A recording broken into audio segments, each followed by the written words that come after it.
अस्सलाम वालेकुम dear students. तो हमारा आज का जो जियोग्राफिया का टॉपिक है, लास्ट टाइम वो अधूरा रह गया था, तो इस टॉपिक में हम उसको कंक्लूड करने की कोशिश करेंगे।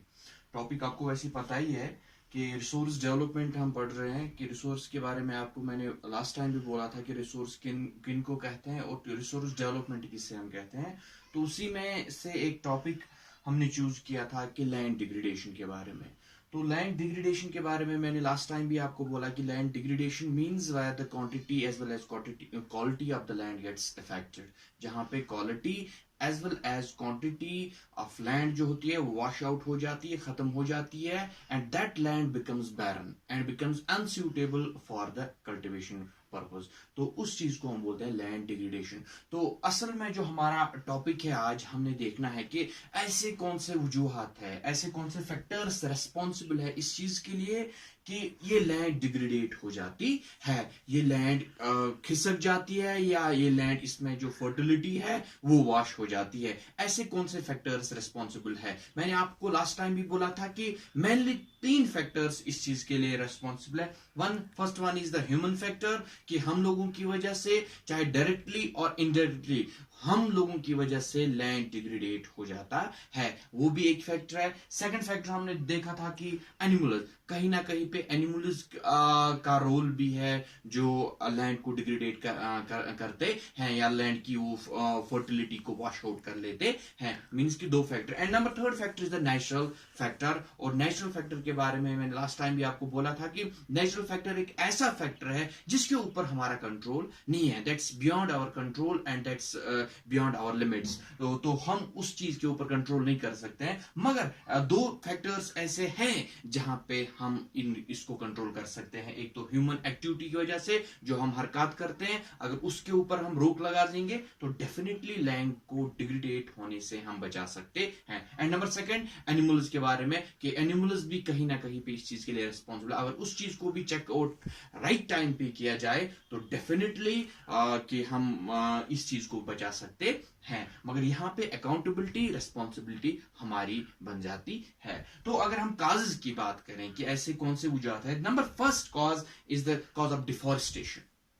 As you know, when we cut down the forests, or we can say the mass cutting of forests, mass cutting of plants or forest, we call that the deforestation. तो deforestation कहीं ना कहीं इस चीज के लिए रेस्पॉन्सिबल है कि लैंड की quality as well as quantity को वो खत्म कर लेते हैं। जैसे कि हमें पता है कि जो प्लांट्स होते हैं, प्लांट्स में एक कैपेसिटी होती है, जो रूट्स होते हैं that hold up the land. जो लैंड होती है उस वो लैंड को होल्ड करते हैं। और अगर कभी कभार बारिश पड़ती है, बर्फ पड़ती है, या कभी कभार कुछ ऐसे नेचुरल डिजास्टर्स आ जाते हैं, तो एट दैट टाइम ये रूट्स हमें इस लैंड को होल्ड अप करने में काफी ज्यादा मदद देते हैं। ये इजीली वॉश आउट नहीं हो जाती है, तो जिसकी वजह से हम इस चीज को प्रिवेंट कर सकते हैं। मींस कि जो लोग है यहाँ पे रेस्पॉन्सिबल है, क्योंकि डिफॉरेस्टेशन हम ही करते हैं, कोई एनिमल नहीं करता है, कोई और चीज नहीं करता है। इस चीज के लिए भी हम ही जिम्मेदार है, क्योंकि ये नेचुरल ह्यूमन फैक्टर में आ जाता है। ह्यूमन एक्टिविटीज की वजह से जो डिफॉरेस्टेशन हो जाती है, जो प्लांट्स कट हो जाते हैं, जो होल्डिंग कैपेसिटी जो जमीन के अंदर होती है वो खत्म हो जाती है, क्योंकि होल्डिंग पावर खत्म हो जाता है। फिर थोड़ी सी बारिश पड़ती है, थोड़ी सी बर्फ पड़ती है, थोड़ी सी बाढ़ आ जाती है, तो ये लैंड वॉश आउट हो जाती है। और वॉश आउट होने के साथ साथ उसकी जो फर्टिलिटी है वो भी वॉश हो जाती है। डेफिनेटली मींस कि 2 चीजें एक साथ हो रही है, एक तो क्वांटिटी भी खत्म हो रही है, दूसरी की क्वालिटी भी इसके साथ खत्म हो रही है। तो कहीं ना कहीं पे ये डिफॉरेस्टेशन है। डिफॉरेस्टेशन की वजह से कहीं ना कहीं हम ये कह सकते हैं कि ये ह्यूमन एक्टिविटीज की वजह से हो रही है, जिसकी वजह से लैंड डिग्रेडेट हो जाती है। तो ये फर्स्ट पॉइंट था। And number second point we can say that's over grazing. Grazing तो ठीक है, बट ओवर ग्रेजिंग जो यहाँ पे है वो कहीं ना कहीं इस चीज के लिए रिस्पॉन्सिबल हो जाती है कि लैंड की फर्टिलिटी को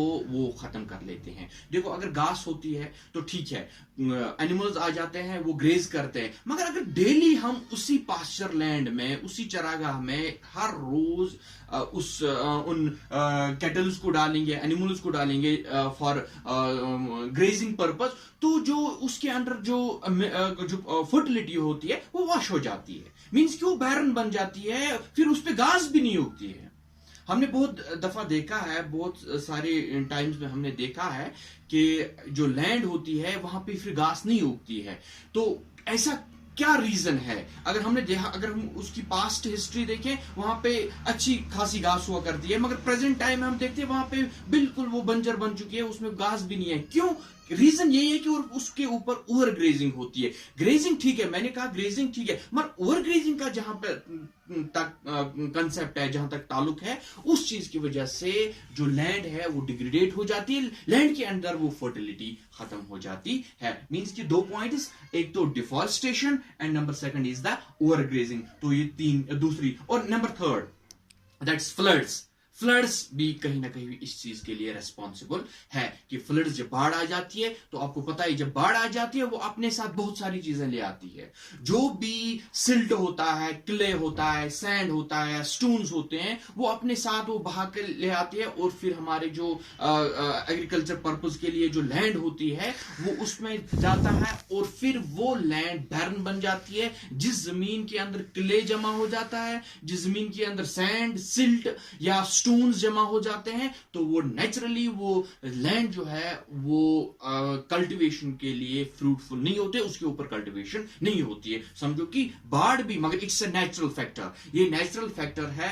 तो ये चीजें भी कहीं ना कहीं पे, ये फ्लड भी इस चीज के लिए रेस्पॉन्सिबल है। दैट्स ऑल टुडेज टॉपिक, इंशाल्लाह नेक्स्ट टाइम।